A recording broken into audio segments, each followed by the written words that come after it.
ओम श्री साईनाथाय नमः। साथियों, कैसे हैं आप सब? आशा करती हूँ आप बहुत स्वस्थ होंगे, मस्त होंगे और बाबा के नाम जाप में व्यस्त होंगे। साथियों, आज का जो टॉपिक है वो इस बारे में है कि कई लोग बोलते हैं बाबा अल्लाह मालिक बोलते थे तो बाबा मुस्लिम हो गए, या बाबा मस्जिद में बैठते थे, या बाबा की जो पोशाक थी कफनी, बाबा जो पहनते थे उन कपड़ों से अंदाजा लगाते हैं कि बाबा मुस्लिम थे।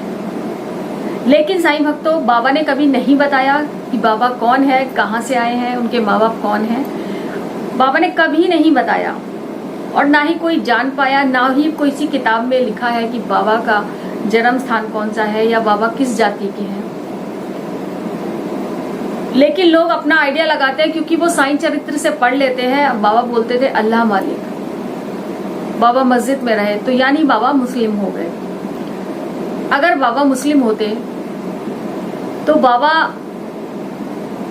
क्या द्वारकामाई में धूनी जलाते, अग्नि प्रेजेंट होती? अगर बाबा मुस्लिम होते तो शंख बजते थे द्वारकामाई में, बाबा के घंटे बजते थे बाबा के द्वारकामाई में, आज भी बजते हैं। घंटे की ध्वनि पड़ती है, बाबा के कानों में सुनाई हमारे मस्जिद में जब घंटे बजते हैं तो। और जय घोष होता है, बाबा के जयकारे लगते हैं। तो आप बताइए ये किसी मस्जिद में होता है क्या? ये तो सब हिंदू धर्म में ही होता है ना। ये तो हिंदू रीति रिवाज के अनुसार ही बाबा की पूजा होती है। बाबा के कान छिदे हुए थे तो हिंदू लोग ही कान छिदाते, मुस्लिम लोगों में कान नहीं छिदाए जाते। और प्रॉपर ये कहना कि बाबा कौन थे, मुस्लिम थे, ये कहना गलत होगा क्योंकि कभी बाबा ने नहीं बताया। जब पहली बार बाबा को देखा गया था खंडोबा मंदिर के सामने और महालसापति जी ने उनको आओ साईं कहकर पुकारा था, तो बाबा ने सोचा था कि वो उसी मंदिर में ठहरेंगे कुछ दिनों के लिए। लेकिन महालसापति ने बाबा को मना कर दिया। उनकी पोशाक देखकर महालसापति भी सोचे थे कि वो मुस्लिम हैं, उस समय वो सोचे थे, और फिर उनको मंदिर में ना ठहरने के लिए महालसापति जी ने मना कर दिया। तो बाबा संकोच में उनसे कुछ कह नहीं पाए। और बाबा जो खंडर थी मस्जिद, जो टूटी फूटी थी, जिसकी चार मीनारें भी ठीक से नहीं खड़ी थी और जिसके अंदर कोई मस्जिद में कभी नमाज नहीं पढ़ी गई, जो बिल्कुल खंडर थी, जिसमें सांप बिच्छू ऐसे ही घूमते रहते थे, उस जगह को बाबा ने पवित्र बनाया। बाबा ने धूनी जमाई और उसमें बाबा रहने लगे। लेकिन मस्जिद का नाम भी बाबा ने द्वारकामाई रखा। कृष्ण जी की द्वारका होती है, माई होती है सबकी माँ। बाबा ने उसको द्वारकामाई नाम दिया। बाबा हिंदुओं को अल्लाह मालिक और मुसलमानों को राम राम कहते थे क्योंकि बाबा ने हमेशा मानवता का पाठ पढ़ाया। सबका मालिक एक जैसा एक बाबा ने मंत्र दिया और बाबा मानवता की सेवा करना ही सबसे बड़ा धर्म समझते थे। इसीलिए बाबा ने कभी जाति पाति, कभी ऊंच नीच का कोई भेदभाव किसी के साथ नहीं किया। बाबा की द्वारकामाई में तो जीव जंतु, जो वहाँ कौवे, बिल्ली, कुत्ते, जितने भी प्रकार के जीव जंतु थे, वो बाबा की द्वारकामाई में एकदम स्वतंत्रता से आ सकते थे। बाबा के यहाँ तक कि बाबा के जो खाने का पात्र था वो उसमें भी मुंह डालकर आराम से एकदम आजादी से खाना खा सकते थे। उनको कोई रोक टोक नहीं थी। बाबा ने कभी मना नहीं किया।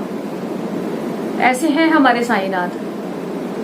लेकिन लोगों ने साईं चरित्र से आधा अधूरा ज्ञान लेते हैं, उसमें पूरा वो पढ़ते नहीं है। एक आध लाइन पढ़कर वो अंदाजा लगा लेते हैं कि बाबा मुस्लिम थे। तो ऐसा बिल्कुल भी नहीं है। बाबा ने कभी बताया ही नहीं तो आप या हम कैसे जान सकते हैं? तो साईं की लीला अपरंपार है। बाबा की द्वारकामाई में उस समय ब्राह्मण भी और जो नीच कास्ट से होते थे वो भी, जो उच्च जाति के होते थे वो भी, सब लोग बाबा की आरतियां करते थे, मिलजुल कर भजन गाया करते थे। कभी बाबा ने किसी के साथ भेदभाव नहीं किया। तो वो जो मस्जिद में कहते हैं कि बाबा बैठते हैं, वो मस्जिद माई अब द्वारका माई बन चुकी है। भक्तों की माँ है वो। उसकी गोद में बैठकर हम लोग, कितने सारे भक्त, हम तुम सब लोग मिलकर कितने सारे अपने दुख सुख उस द्वारका माई में बताते हैं बाबा को। कितना भार वो हम सबका दुखों का वो सहती है द्वारका माई।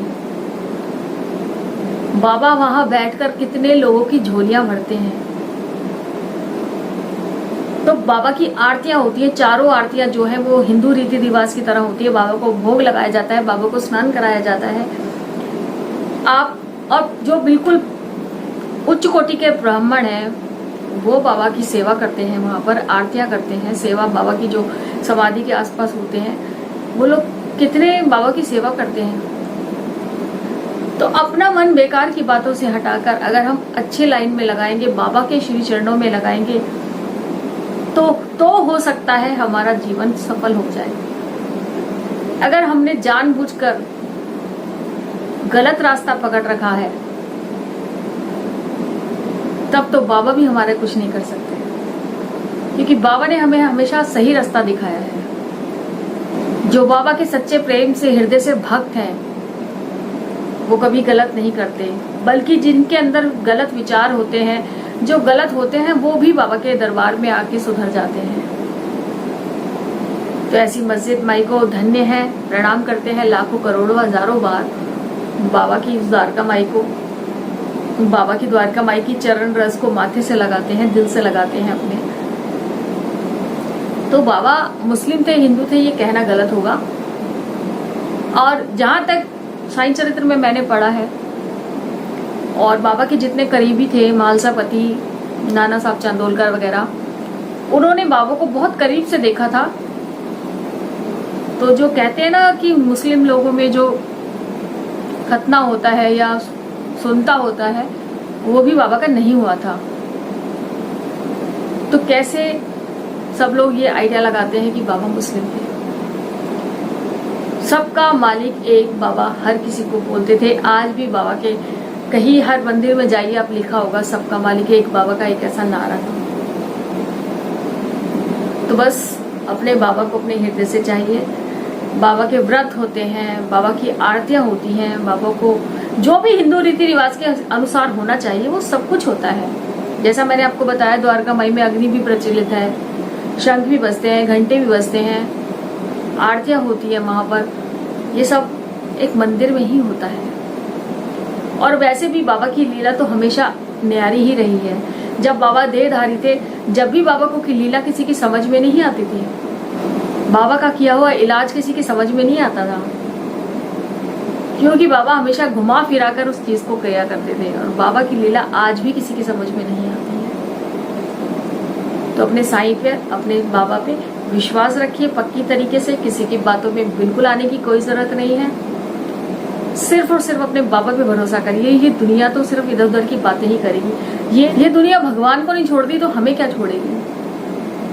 क्योंकि मैंने एक बार देखा था, जब मैं घर से कहीं बाहर गई थी, तो मैंने देखा कि एक खंडित मूर्ति को पेड़ के नीचे कुछ लोग रख के चले गए।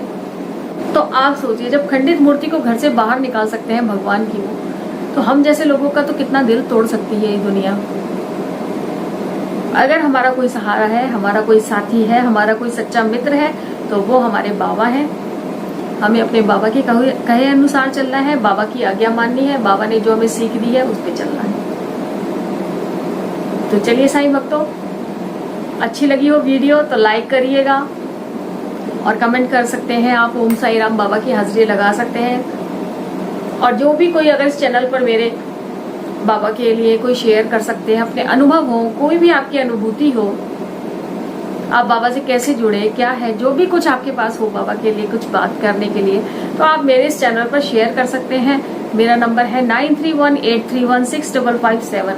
आप इस पे मुझे मैसेज करिए, कॉल करिए, मैं आपसे कांटेक्ट करूंगी और फिर हम आपकी उस लीला को अपने चैनल पर भी लाएंगे। चलिए भक्तों, मिलते हैं फिर किसी नई वीडियो के साथ, किसी नए टॉपिक के साथ, किसी बाबा की नई लीला के साथ। तब तक ओम साई राम, जय साई राम।